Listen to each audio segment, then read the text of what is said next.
오늘은 시편 11편 말씀을 통해서 하나님의 은혜가 함께 하시기를 소망합니다. 이 시편 11편은 다윗 왕이 극심한 위기 속에서 하나님을 향한 신뢰를 고백한 시입니다. 대적들이 활을 당기고 공격할 준비를 마친 일촉즉발의 상황에서 주변에 있는 사람들은 다윗을 산으로 도망가라 라고 이야기합니다. 그런데 다윗은 나는 하나님을 피난처로 삼겠다, 하나님을 의지하고 그분의 은혜로 살겠다라고 고백하는 그런 말씀입니다. 그래서 우리는 첫 번째 어려움을 당할 때 하나님께 피해야 됩니다. 하나님을 의지해야 된다는 것입니다. 하나님의 은혜로 나아가야 되는 것입니다. 1절에 보면요, 내가 여호와께 피하였거늘 너희가 내 영혼에게 새같이 내 산으로 도망하라 하면 어찌민가 라고 말씀합니다. 그런 어려운 일을 당할 때에, 고난을 당할 때에 다윗은 먼저 내가 하나님께 피하였다라고 하는 것입니다. 내 하나님을 의지하고 살아간다는 것입니다. 그런데 주변의 사람들의 권면은 다윗에게 새같이 내 산으로 도망하라 라고 한다는 것입니다. 여기서 우리는 산으로 피하는 것보다 하나님께 피하는 것이 더 안전하다고 믿은 다윗의 위대한 신앙을 볼 수가 있습니다.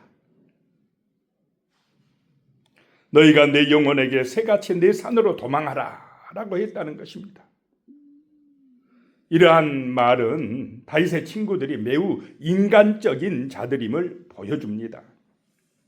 이 팔레스타인의 산에는 적들을 피할 수 있는 그런 굴들이 많이 있었습니다. 따라서 그의 친구들은 다윗더러 그런 산속으로 도망가서 숨으라는 것입니다.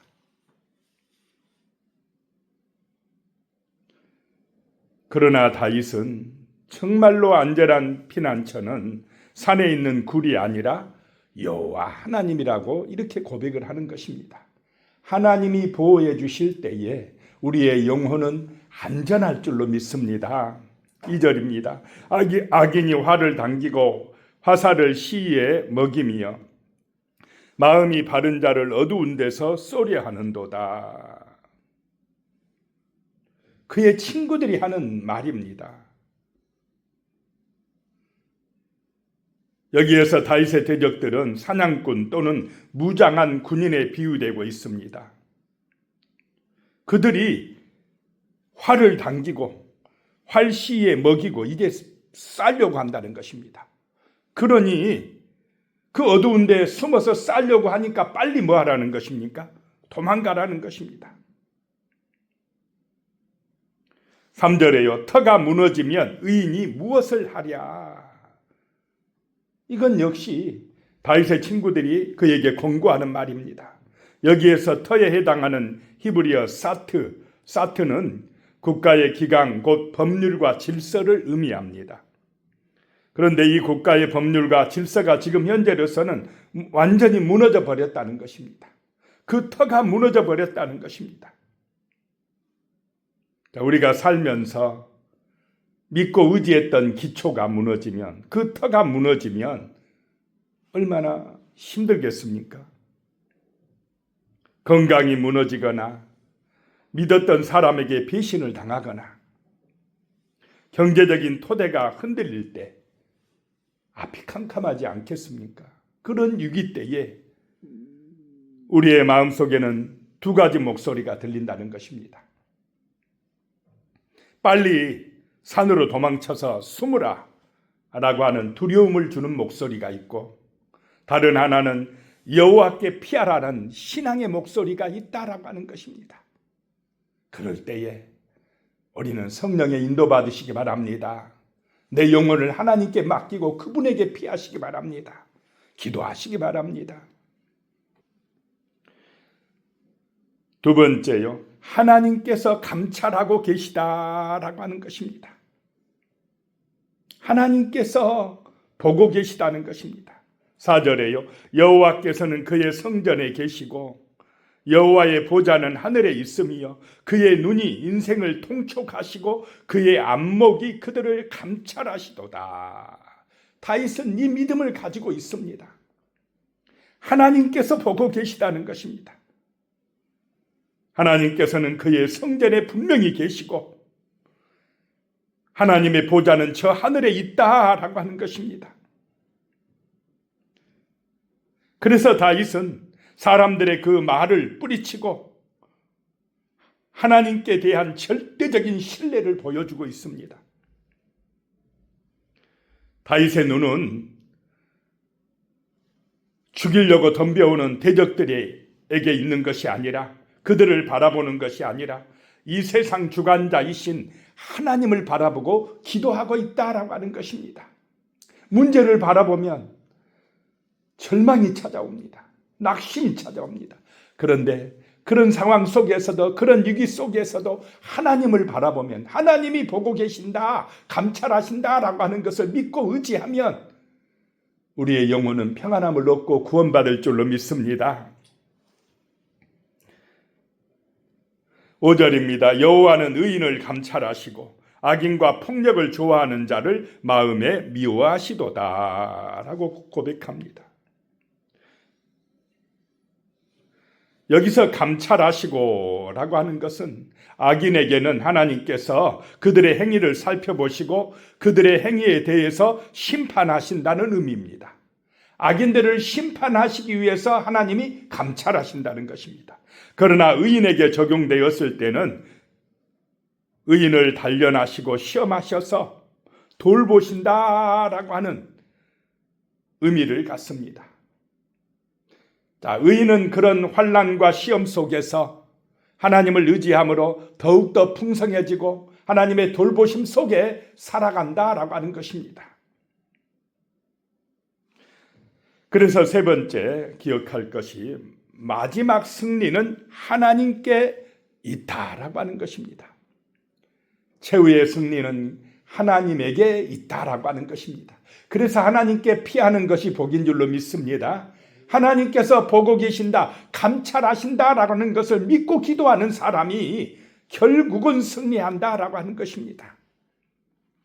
6절에요. 악인에게 그물을 던지시리니 불과 유황과 태우는 바람이 그들의 잔에 소득이 되리로다 라고 말씀합니다. 여기서 악인에게 그물을 내려치시리니, 던지시리니 라고 하는 얘기는 불과 유황을 악인들 위에 비오듯 쏟아지게 하신다는 것입니다. 진노의 불비를 쏟아 내리신다는 것입니다.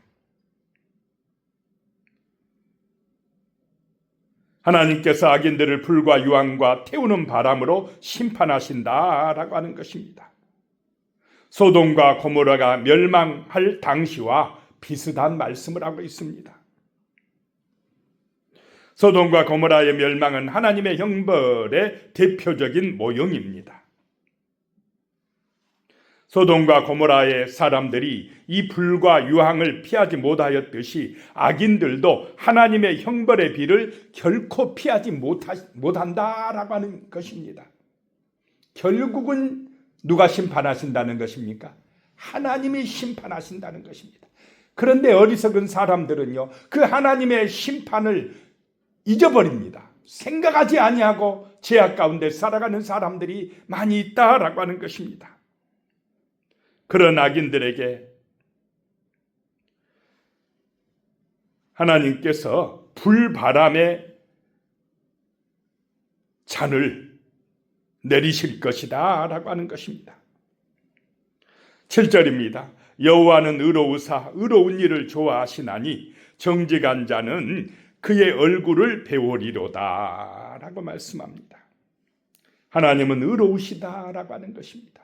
그래서 의로운 일을 좋아하시고 의인들에게 은혜를 주신다는 것입니다. 그러나 악인들에게는 이렇게 불과 유황의 비처럼 비를 내려 심판하신다는 것입니다. 정직한 자들은, 의인들은 하나님의 얼굴을 뵙게 될 것이다 라고 말씀합니다. 이 말씀이 고난당하는 의인들이 끝까지 참고 견디며 믿음으로 나가게 하는 줄로 믿습니다. 그래서 오늘 우리의 삶에서 적용해야 될 것이요, 여러 가지 어려움과 고난을 당할 때에 하나님을 피난처로 삼고 있는지, 하나님을 전적으로 신뢰하고 있는지 우리 자신을 돌아봐야 되겠습니다. 문제가 있을 때, 시험이 닥쳐올 때 걱정과 두려움에 먼저 빠지는지, 아니면 어떤 사람을 의지할 것인지 그것을 먼저 찾고 있지 않는지, 아니면 돈을 더 의지하고 있지 않는지, 이걸 돌아보고 그런 세상의 산으로 도망가기보다는 먼저 기도하고 하나님을 의지하는 우리 자신이 되도록 그렇게 기도하시기를 소망합니다. 하나님의 보좌를 바라봐야 됩니다. 상황이 최악으로 치달을 때 눈을 들어서 하나님을 바라보시기 바랍니다. 하나님께서 우리를 보고 계신다는 그 사실만으로도 우리는 다시 일어설 수가 있습니다. 소망을 가질 수가 있다라고 하는 것입니다. 기도하겠습니다. 살아계신 하나님, 다윗이 정말로 그 터가 흔들릴 때에, 믿었던 것들이 무너질 때에